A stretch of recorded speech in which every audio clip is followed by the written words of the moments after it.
जय हिंद दोस्तों, मैं इब्राहिम आप सभी का सुप्रीम टीम समाचार में स्वागत करता हूं।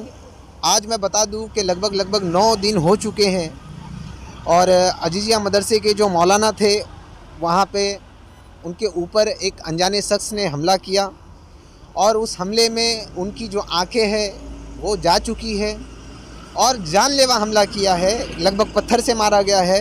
सीसीटीवी कैमरा जो है वो भी छानबीन हुई है और पुलिस के इस वक्त वो कस्टडी के अंदर में है। 307 की कलम लगी हुई है उनके ऊपर में और उनकी जो उनके बेटे हैं बड़े वो यहाँ पे मौजूद हैं भक्ति वेदन हॉस्पिटल में। वो अभी एडमिट है, 9 दिन हो चुका है। अभी उनकी जो सिचुएशन है वो कैसी है? पहले से अल्लाह का फजल है, बहुत बेहतर है अभी जी। जैसे जिस हालत में लाया गया था वैसे हालत तो काफ़ी ख़राब थी। बहुत सारे मतलब कि डॉक्टर भी काफ़ी परेशान थे, हम लोग भी काफ़ी परेशान थे, लेकिन अल्हम्दुलिल्लाह 9 दिन हो गए हैं। अल्लाह का फजल है कि पहले से बहुत हालत ठीक है और कल नहीं परसों डॉक्टर डिस्चार्ज के लिए कह रहे हैं। तो उनकी जो आंखें जा चुकी है, अब इसका जिम्मेदार कौन है? उसका ज़िम्मेदार तो वही है जिसने कातिलाना हमला किया है, उसका ज़िम्मेदार तो वही है। पुलिस प्रशासन आपका कहाँ तक सपोर्ट कर रही है? पुलिस से मेरी मुलाकात हुई है। पुलिस का कहना है कि हमको तमाम सबूत मिल गए हैं, 307 का कलम लग गया है, उसको अब जेल होएगा, जो कुछ भी उसको सज़ा मिलेगी। लेकिन पुलिस से हमारी एक मांग ये थी कि भाई ये मालूम किया जाए कि आखिरकार इसके पीछे हाथ किसका है। आया वो मुलजिम ने खुद किया है या किसी के उकसाने पे किया है या क्यों कर ऐसा किया, लेकिन ऐसी कोई खबर हमें मालूम अभी तक नहीं चल पाई। कुछ लोगों के बताने के मुताबिक में उसकी दिमागी हालत ठीक नहीं है। तो क्या वाकई में वो दिमागी हालत उसकी ठीक नहीं है? नहीं, ये तो सरासर झूठ है, ये तो ओके कह रहे हैं। हाँ, उनके वालिद आए थे वहाँ पर पुलिस चौकी के अंदर, तो कोई पेपर लिए हुए थे जिसके अंदर हल्की फुल्की डिप्रेशन की दवा है। तो अब बताइए कि डिप्रेशन की दवा खाने वाला क्या पागल करार दिया जाता है? कौन डॉक्टर है कि जो उसने कहा है कि मतलब कि ये पागल है? ऐसी कोई बात नहीं है। वो बहाने वो कर रहे हैं और झूठ बोल रहे हैं। तो क्या प्लानिंग के हिसाब से आपके अब्बा पे हमला करवाया गया है? मुकम्मल प्लानिंग की उसमें किया तो गया है। कहीं प्रॉपर्टी की लेन देन का तो हिसाब नहीं है ना? कुछ भी ऐसा नहीं है। मेरे वालिद साहब तो सीधे साधे आदमी हैं, बेचारे मदरसा पढ़ाते हैं और घर से मदरसा, मदरसे से घर, इनके अलावा उनका कोई काम नहीं। आज 35 साल से हैं, एक आदमी भी उनके बारे में नहीं कह सकता है कि हाँ ये मौलाना ने कोई गलत काम किया आज तक।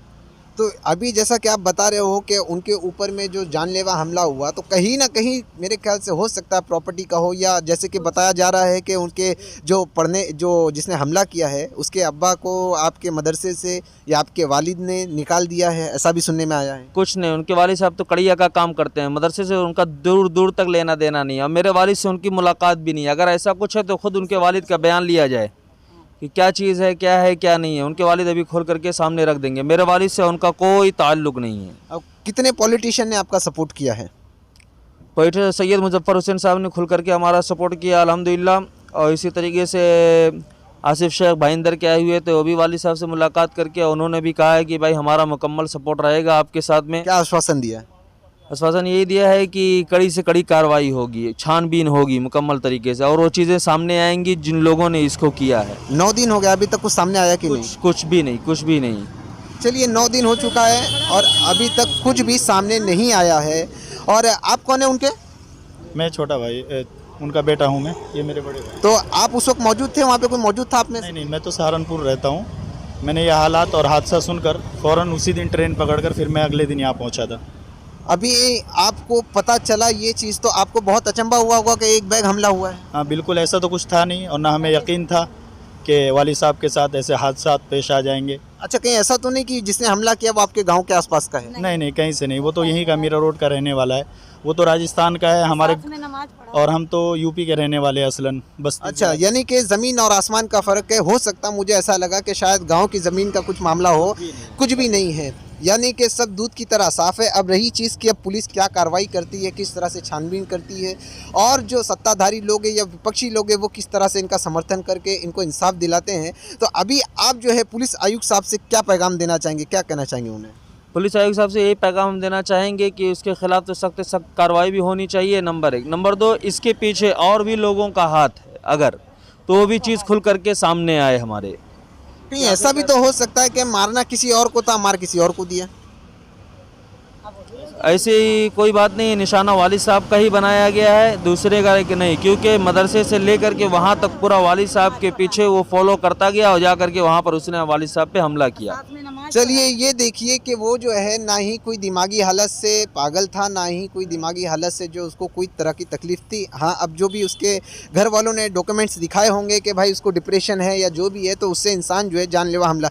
अच्छा, उसने पहले भी कभी किसी पे हमला किया है कि नहीं? नहीं, इससे पहले किसी पे हमला नहीं किया। कोई पुलिस में रिकॉर्ड हो उसका कुछ ऐसा मार का, पीट का, चोरी का? ऐसी कोई चीज़ नहीं मिली है, ऐसी कोई चीज़ नहीं मिली। यानी फर्स्ट टाइम हमला हुआ। फर्स्ट टाइम हमला हुआ है। ये देखिए कि अब पता नहीं किस हिसाब से हुआ है और क्यों हुआ है, ये तो जांच का विषय है और पुलिस जांच करेगी।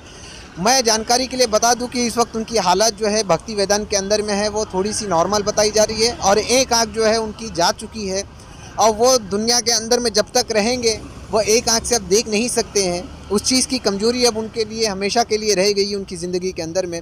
हम सब यही दुआ करते हैं कि वो जल्द से जल्द अच्छे हों और अपने घर वालों के बीच में हों, वापस से वो अपनी नौकरी पे बहाल हैं। यानी जो पढ़ाते थे, लोगों को इल्म देते थे, और जो इल्म का सागर है अगर वो सूखने लगे तो मैं समझता हूँ कि वो कोई काम का नहीं है। और मुझे उम्मीद है कि इंसाफ जो है कहीं ना कहीं आज भी सांस ले रहा है, तो ज़रूर इनको भी इंसाफ मिलेगा।